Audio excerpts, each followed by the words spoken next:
At the family dinner, my parents wouldn't shut up about my brother's new 4-bedroom mansion. The pool's heated, the drapes are from Italy. Mom beamed like she'd built it herself. Forks clinked laughter circled the table, and for a moment I was 12 again, forgotten invisible. Then she turned to me, her voice dripping honey. "Vanessa, wouldn't you love to stay there sometime?" The table laughed. I didn't. I set my fork down, calm and steady, and smiled just enough to make them nervous, because they didn't know the truth yet about who really owned the street they were bragging about. Growing up, I used to think silence kept peace. In my family, peace meant letting my mother's voice fill every room and never daring to interrupt. Elaine Cole. My mother believed her son Daniel hung the moon. If he made a mess, it was boys will be boys.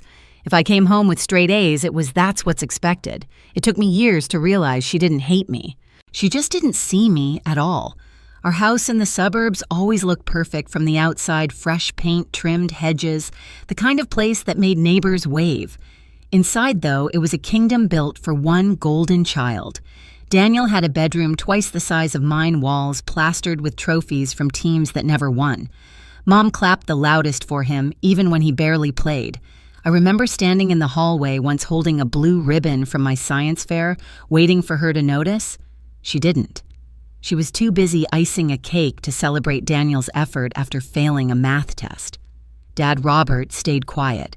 He loved us both, I think, but he loved calm more. His way of showing care was driving me to school, when Mom forgot, or sneaking me candy when she scolded me for being too sensitive. I used to wish he'd say something just once to even the scale, but silence was his armor. Only one person ever looked at me like I mattered, Aunt Margaret, Dad's sister. She was the kind of woman who carried quiet power, single, successful, never needing anyone's approval. On my 12th birthday, she gave me a small leather notebook and said, "Write down every goal you have. One day you'll show them instead of telling them." That notebook became my map out. By high school, I stopped chasing Mom's praise and started chasing results. I studied business, earned scholarships, and worked 2 jobs while Daniel coasted through college parties and family-funded internships. Mom called him ambitious. She called me stubborn. After graduation, I took my savings, bought a tiny duplex on the rough side of town, and learned how to fix leaky pipes and strip paint. I didn't tell anyone. Every property I bought after that was another secret, another brick in the quiet empire I was building behind their backs. By 34, I owned 6 properties across Sioux Falls, including 3 in the exact neighborhood where Daniel's mansion stood. Mom thought I lived in a modest downtown apartment and drove a used car because I never cared about appearances. She wasn't wrong. I just cared about control more. Still, part of me hoped one day she'd ask not to compare, not to brag, just to know me. But that question never came. Instead, I got dinner invitations filtered through guilt. Every visit meant hearing how Daniel's doing so well, how his wife Lauren keeps such a beautiful home. And now, sitting at that very table, I could feel the years pressing down, like the weight of every word they'd ever ignored. Because tonight, my silence was about to mean something entirely different. The dinner started harmless enough, or at least that's how it looked from the outside. Mom floated around the dining room like she was hosting a royal banquet, adjusting napkins that didn't need adjusting, bragging about recipes she'd perfected. Dad poured wine without a word. Daniel, of course, was the star. His wife Lauren laughed too loudly at everything he said, brushing imaginary lint off his designer jacket. Daniel's backyard renovation was just finished, Mom announced proudly, slicing into her roast like she was cutting a ribbon. They added a pergola, a fire pit, and a koi pond. Isn't that amazing? I smiled politely, the same practice smile I'd worn for years. Sounds nice. Mom's eyes flicked toward me. You'd love it, Vanessa. It's so different from that, what do you call it, cozy apartment of yours. There it was, the jab wrapped in silk. I took a sip of wine instead of answering. Lauren leaned in, chin tilted. You should come by sometime, really. We have so much space now, you'd finally see what a real home feels like. The table laughed. Dad gave a small, uneasy cough. Aunt Margaret's fork paused mid-air, her gaze darting toward me. Just one look from her said it all, breathe. I stared at my plate, cutting small, even bites of roast I no longer tasted. Every sound in that room sharpened the clink of cutlery, Daniel's smug laugh, Mom's tone drenched in pride. I'd lived this loop my whole life, the subtle digs, the way they turned my success into invisibility and his mediocrity into legend. Mom wasn't done. She reached for her wine glass, swirling it like she was waiting for the perfect cue. "Oh, speaking of the house," she said, eyes twinkling, "Daniel, tell her about the marble countertops. Imported, you know, from Italy." "Sure did," Daniel said, flashing his grin. "It's something else. Maybe Vanessa can stay there for a bit. You'd love it, sis." And then the line that snapped something deep inside me. Mom turned to me, voice sweet as syrup. "Vanessa, wouldn't you love to stay there sometime?" The laughter that followed wasn't cruel in sound, but it was cruel in intent. Everyone chuckled, waiting for me to give my usual polite nod to fade quietly back into the background. But this time, I didn't nod. I placed my fork down carefully. The small click against the plate was louder than any word I could have said. Aunt Margaret caught my eye again. Her expression didn't change, but there was something steady behind it, permission. I leaned back, taking a slow breath. For the first time, I wasn't swallowing the humiliation. I was storing it, measuring it, waiting for the right moment. Because if they wanted to see what I'd built, I'd show them on my terms. When I drove back to the city that night, the road lights blurred against the windshield like ghosts I couldn't shake. My mother's voice still echoed in my head, sweet, cutting, final. I turned off the radio and let the silence fill the car. That silence used to mean defeat. Tonight it meant control. By the time I reached my apartment, my jaw ached from holding in everything I wanted to say. I poured myself a glass of water, set it down untouched, and opened my laptop. The glow lit up the room, the only light I needed. Property records, spreadsheets, mortgage documents, my world spread out across the screen like a quiet empire no one knew existed. There they were, 6 addresses under my name. Duplexes, condos, family homes, all rented, all profitable. 3 of them stood in the same luxury neighborhood where Daniel's mansion sat like a crown jewel. The irony almost made me laugh. I clicked through each document, my pulse steady. "They think success screams," I muttered, but sometimes it whispers. Aunt Margaret called just before midnight. Her timing was uncanny as always. "You holding up, kid?" she asked. "I'm done holding up," I said. "I'm holding proof." She chuckled softly. "I figured. You've been too quiet for too long. What's the plan, dinner next week? Mom's hosting again." A beat of silence. "Good," she said finally. "Make it count." After the call, I sat back, staring at the city skyline through my window. The glow of downtown Sioux Falls pulsed like a heartbeat. I thought about all the nights I'd stayed late at construction sites, chasing contractors, cleaning drywall dust off my shoes, while Daniel was out buying another luxury car on Mom's dime. I remembered every snide comment about how real success meant living big, showing off. I had built everything quietly, brick by brick, for moments exactly like this one.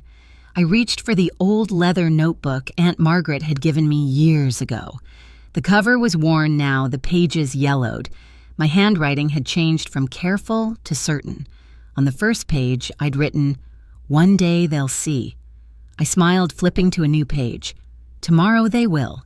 I spent the next day gathering paperwork, title deeds, financial statements, tax forms, everything notarized, sealed, perfect. I wasn't preparing to brag. I was preparing for truth, the kind that doesn't need to shout. When the next Sunday rolled around, I stood in front of my mirror, adjusting the collar of a simple navy dress. My reflection looked calm, but my eyes were sharp. No anger, I whispered. No tears, just facts. The drive back to my parents' house felt shorter this time. Familiar houses passed like scenery in a play I'd already outgrown. The closer I got, the lighter I felt, like every mile peeled away a layer of old restraint. By the time I pulled into their driveway, I wasn't the overlooked daughter anymore. I was the storm they'd never seen coming. The house looked exactly the same. Same red brick, same porch light, flickering above the steps. But that night, I saw it differently. It wasn't home anymore. It was a stage, and I was done playing the quiet supporting role. Inside, the same smell of roast beef and rosemary drifted through the kitchen. Mom was humming, setting the table with her best china. Daniel was already there, glass of wine in hand, his wife perched next to him in a silk blouse that screamed effort. Dad stood near the counter, pretending to read the newspaper. Aunt Margaret sat at the far end, expression unreadable. Vanessa Mom greeted that sugar-sweet tone, coding every syllable. "We were just talking about Daniel's upcoming open house. You should see it. It's stunning." "I've seen it," I said, simply slipping into my seat. Dinner began the same way as last time, boasting comparisons, invisible jabs. The conversation was a polished loop I'd heard my entire life. The only difference was me. I wasn't flinching anymore. Daniel leaned back, flashing his practiced grin. "We're actually thinking of adding a guest wing soon," he said, glancing at Mom for approval. "Maybe you can stay there sometimes, Vanessa. Get a feel for what success really looks like." Mom laughed, the kind that meant she agreed but wanted to sound polite. "Oh, Daniel, don't tease your sister." Then to me, "But honestly, honey, you really would love to stay there. It's so much more spacious than that little apartment of yours." There it was again, that familiar sting wrapped in kindness. I smiled. "You think so?" Dad's eyes flicked up. He knew that tone. Margaret set her fork down slowly, as if bracing herself. Mom kept going, oblivious. "Of course, it's just, that place of yours feels so temporary, dear. You should see what Daniel's built. 4 bedrooms, a pool, marble countertops, the works." "From Italy," Lauren chimed in. "We imported everything. You can really feel the difference when you live with quality." Silence followed for a beat too long. I placed my napkin beside my plate, folded perfectly. "You're right," I said softly. "You can feel the difference."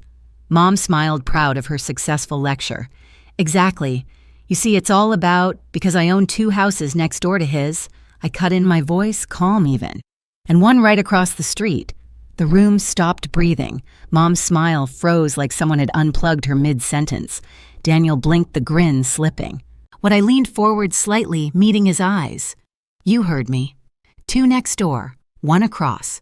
Which one do you want to stay in?" The sound that followed was pure silence, the kind that fills every corner of a room until it presses against your chest. Even the clock on the wall seemed to hold its breath. Dad's fork clattered softly onto his plate. "Vanessa," he started, voice low, uncertain. I turned to him gently. "Dad, I've been buying property for over 10 years, all on my own. While Mom was funding Daniel's 3rd business idea, I was working 2 jobs, fixing rentals, saving every dollar. I didn't need the family's help. I just needed space to build." Lauren let out a nervous laugh that died halfway. "You're kidding, right?"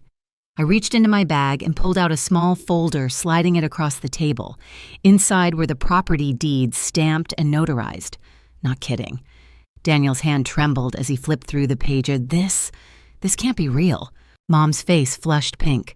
"Vanessa, how could you? How could I?" What I interrupted, still calm. "Work hard. Keep my success to myself. You taught me that. Remember, you always said good girls don't brag." For the first time, Mom didn't have a comeback. Her lips parted, then closed again. I continued, my voice steady. "You've spent your whole life bragging about what Daniel has. Maybe you should have paid attention to what I was doing." Aunt Margaret's smile was small but proud, her eyes glinting with something like satisfaction. Daniel shoved the folder away. "You're lying. You rent that apartment downtown." "I do," I said. "Because it's smart. My tenant's rent pays my mortgage. I don't need to live in marble to feel successful." Lauren's cheeks burned red. "You're making us look ridiculous." I tilted my head. "No, I'm just making things honest." Mom finally snapped, voice sharp as broken glass. "You're being disrespectful, Vanessa. This is not how family behaves." I laughed quietly. "Family? You mean the same one that never saw me, never believed in me, never once asked how I was doing unless it made Daniel look better?" "Respect works both ways, Mom." Dad cleared his throat, the sound trembling. "She's right." Mom's head jerked toward him. "Robert, don't start." "No," he said louder now, a firm edge I'd never heard before. "You've been blind, Elaine. You turned our daughter into a ghost in her own home. Look at her. She didn't need our help, and she still built everything you claim to want for Daniel." The room fell silent again, heavier this time.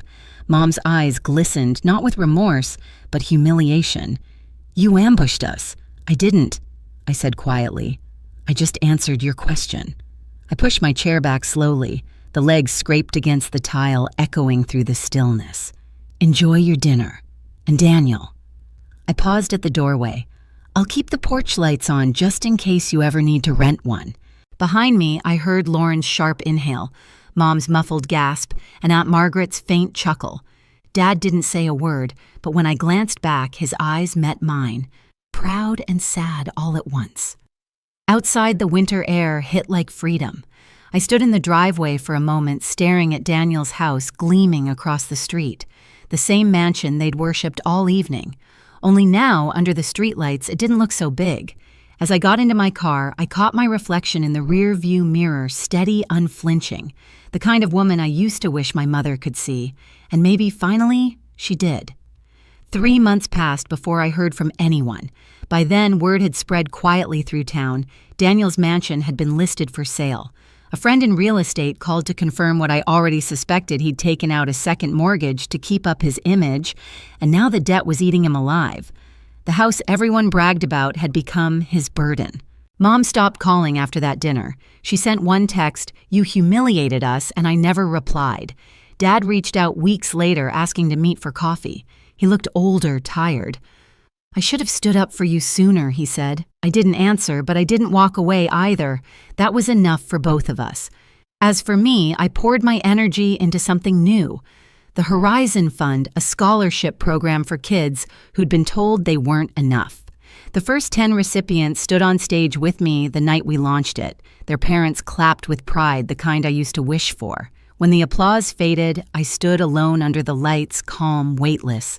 The mansion, the dinners, the silence, all of it had led here. Sometimes revenge isn't loud. It's steady. It's peace. That night, I drove past Daniel's old neighborhood. The porch lights from my properties glowed softly in the dark, quiet proof that I'd already won. I didn't feel angry anymore, just free. For the first time, silence didn't hurt. It healed. If you've ever had to prove your worth to the people who never saw you, you're not alone. Tell me your story in the comments and hit subscribe, because every quiet victory deserves to be heard.